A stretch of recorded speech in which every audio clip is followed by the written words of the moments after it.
చాలా సంవత్సరాల క్రితం భూమి మీద రాక్షసులు తమకు ఇష్టం వచ్చినట్లు ఆగడాలు చేస్తూ యజ్ఞాలను ఆపేస్తూ ప్రజలను హింసిస్తూ దేవతల పూజలను చెడగొడుతున్నారు.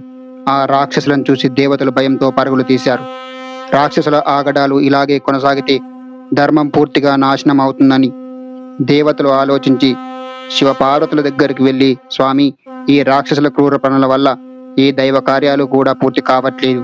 ఈ దుష్టులను అరికట్టగలిగేది మీ కుమారుడు గణపతి దేవుడే అని తమ బాధను విన్నపించుకున్నారు. ఆ మాటలకు పార్వతీదేవి నవ్వుతూ, మా వినాయకుడు బలవంతుడు కాదు, కానీ బుద్ధిమంతుడు. వినాయకుడే ఆ రాక్షసులకు బలంతో కాకుండా తన తెలివితో బుద్ధి చెప్పగలడు అని అంటుంది. అప్పుడు గణపతి, అమ్మా, ఆ రాక్షసులు మాకే శక్తులు ఉన్నాయని గర్వంతో విర్రవీగుతున్నారు.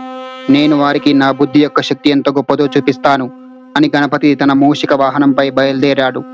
రాక్షసుల రాజు అయిన సింహాసురుడు ఈ లోకంలో నా శక్తులను ఎవ్వరూ ఎదిరించలేరు అని గర్వంతో ఉండేవాడు. ఒకరోజు సింహాసురుడు తన సభలో, మనం దేవతలను ఓడించాం, యజ్ఞాలను నాశనం చేశాం, ఇక భూమి మొత్తం మనదే, మీకు నచ్చిన పని చెయ్యండి అని రాక్షసులతో చెబుతున్నాడు.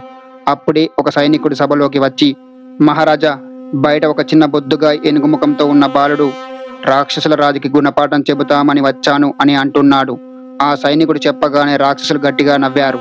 గణపతి రాజమందిరం ముందు నిలబడి, సింహాసుర, నీ శక్తి మీద గర్వం నీ నాశనానికి దారితీస్తుంది. ధర్మాన్ని ఎందుకు చెడగొట్టున్నావు అని గట్టిగా అన్నాడు.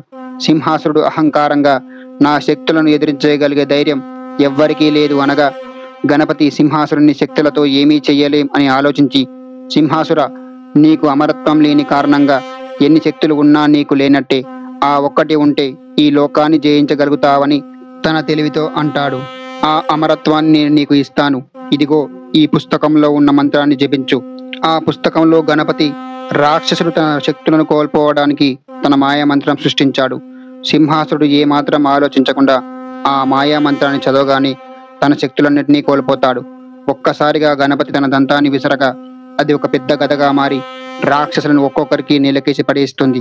సింహాసురుని కూడా ఆ గదం అంతం చేస్తుంది. ధర్మం, జ్ఞానం, వినయం ఉన్నవాడే నిజమైన వీరుడు. బుద్ధి ఉన్నవాడే నిజమైన విజేత. హింస కాదు, హృదయం గెలవాలని గణపతి నిరూపిస్తాడు. ఈ వీడియో కనుక మీకు నచ్చినట్లయితే జై గణేష అని కామెంట్ చేయండి.